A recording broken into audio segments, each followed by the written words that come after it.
दूध अधिक से अधिक 24 घंटे में यदि उसे ना पकाया जाए, ना ख्याल रखा जाए तो वो फट जाता है।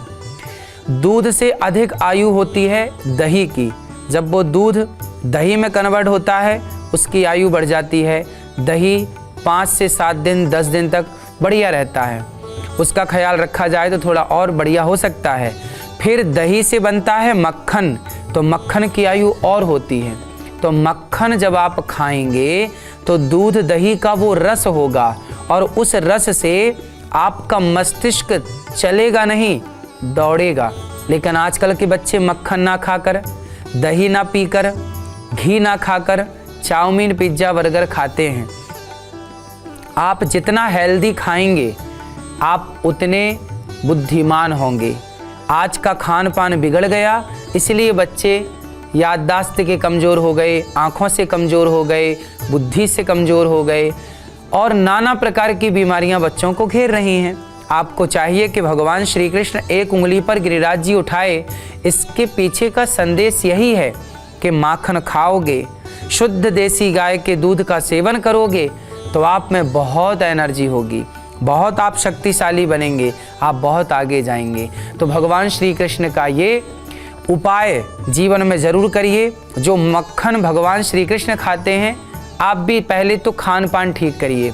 दूसरा, शीर्षासन जरूर करना चाहिए सारे बच्चों को। शीर्षासन मतलब सिर के बल खड़े होना।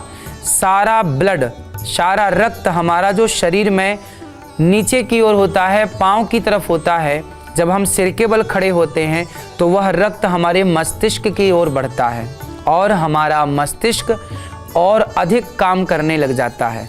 इसलिए हमें चाहिए कि हम शीर्षासन कम से कम 2 मिनट नित्य का नियम बनाएं कि बच्चों से हम शीर्षासन अवश्य कराएंगे। यदि आप शीर्षासन करते हैं, यदि आप बेहतर खाते हैं, अंकुरित अनाज खाते हैं, तो आपकी बुद्धि का कोई तोड़ नहीं है। इतने बुद्धिमान आप बनेंगे कि भगवान श्री कृष्ण इतने बुद्धिमान थे कि उनके द्वारा कही गई गीता जो द्वापर में कही गई, आज कलयुग में भी उस गीता की चर्चा होती है। आपके ज्ञान की चर्चा युगों युगों तक रहे, इसके लिए आपका खान पान अच्छा हो, आपका योग अभ्यास अच्छा हो। तो आपको चाहिए कि आप शीर्षासन करें। और तीसरा, आप अच्छे लोगों की संगति करें। जितासनो जितश्वासो जित संगो जितेंद्रिया। आप अच्छे लोगों की संगति करें।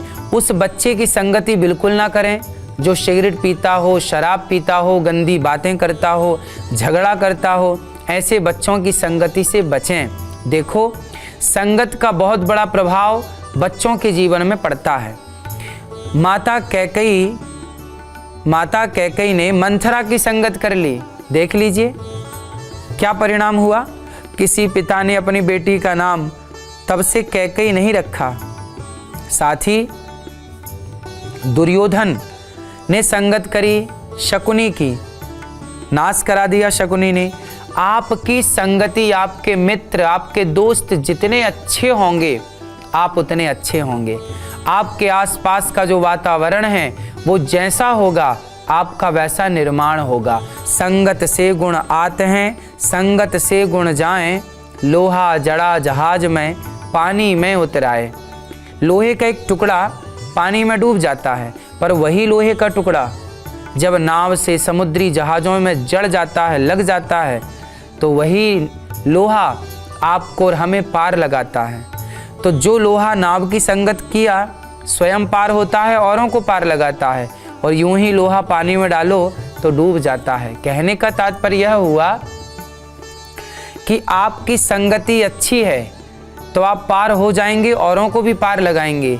और बुरी संगति है, आपने सत्संग की नौका से अपने आप को नहीं जोड़ा, संस्कारों की नौका से अपने आप को नहीं जोड़ा, तो आप डूब जाएंगे। और संस्कार की नौका से अपने आप को आपने जोड़ दिया तो आप खुद तो पार होंगे, औरों को भी पार लगाएंगे।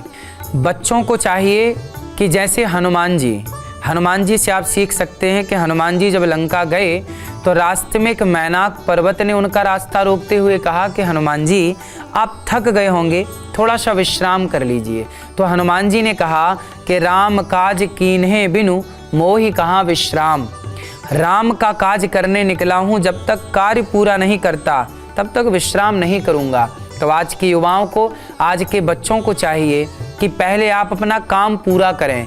आपको जो भी स्कूल से आज होमवर्क मिला है पहले उसे पूरा कर लें, फिर खेलें। आपको जो लक्ष्य पाना है, जो कामयाबी पानी है, उस कामयाबी में 100% अपना दीजिए। और जब तक कामयाब ना हो जाएं आप, तब तक विश्राम ना कीजिए, अर्थात हिम्मत ना हारिए। आप आदि मत बनिए सुख के, आप अपने आप को तपाइए। जो सोना तपता है वही तो चमकता है। जो हीरा बार बार छैनी और हथौड़ों की मार खाता है वही तो तरासा जाता है, वही तो चमकता है। पत्थर भी बार बार छैनी हथौड़ों की चोट खाते खाते वह जब मूर्ति बनता है तो वही तो पूजा जाता है। जो पत्थर चोट खाकर टूट गया वो कंकड़ हो गया, वो कंकड़ बन गया, और जो पत्थर चोट सह गया वो शंकर बन गया। तो महान बनने के लिए कठिन परिश्रम चाहिए। जब तक लक्ष्य की प्राप्ति ना हो रुकना नहीं है।